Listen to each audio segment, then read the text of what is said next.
Going on, dudes and dudettes? So I was finally able to watch a movie that I was sort of interested when it came out. I think it was like 1999, but never got around to watching it because I thought it was more of a chick flick.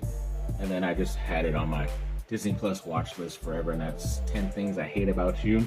Obviously, it's more of a high school comedy drama of that era, not obviously as raunchy as American Pie at the time or Can't Hardly Wait. It came out a little bit before that, but either way, it was still an okay movie. I thought the main character in the movie was kind of annoying, but either way, the synopsis of this one is Kat Stratford is a beautiful, smart, and quite abrasive to most of her fellow teens, meaning that she doesn't attract many boys. Unfortunately, for her younger sister Bianca, house rules say that she can't date until Kat has a boyfriend, so strings are pulled to set the dour damsel up for a romance. Soon Kat crosses paths with a handsome new arrival, Patrick Verona.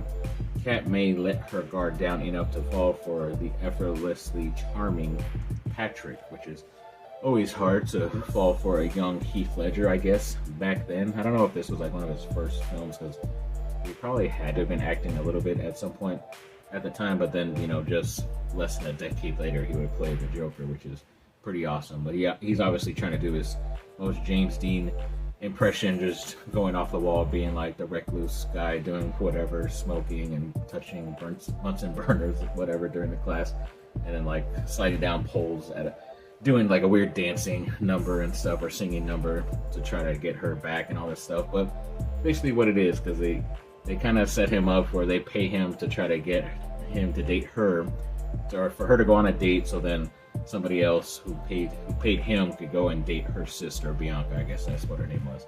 And that's basically the setup. And obviously she's a little bit hard and doesn't trust anybody and has her own views and stuff about literally everything that bothers her. But then of course, especially when it comes to men, so then he kind of has to work, and obviously ends up falling for her. And yeah, they eventually find out that, oh, you did this because of this and you got paid to just date me and all this stuff. And he's like, no, I really did it because I fell in love with you and all this stuff and whatever. And of course he ends up buying her something very expensive at the end. I won't say what it is, but then somehow everything is fixed after that, right?